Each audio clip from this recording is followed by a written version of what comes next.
fait, c'est vraiment, comment dire, il y avait l'idée de créer un personnage qui était un personnage très triste,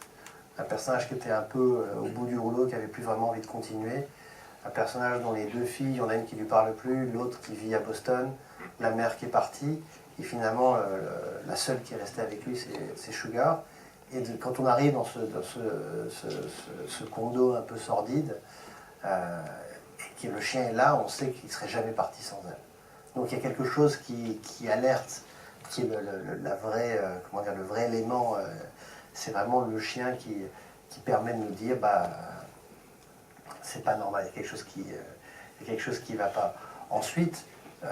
c'est vrai que, comment dire, justement dans l'équilibre entre le drame et le survival alligator, il y a une scène qu'on découvrira sur le DVD, qui est une scène assez importante, pas avec le chien, mais une scène intime entre les deux, où ils se parlent, et on comprend qu'il n'était pas là vraiment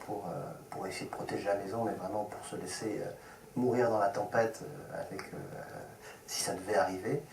Et je trouve que ce côté, ce chien, ce meilleur ami, quand tout le monde est parti, était un élément essentiel pour le définir. En fait. C'est vraiment, après, voilà, la présence d'un chien, ça reste assez classique.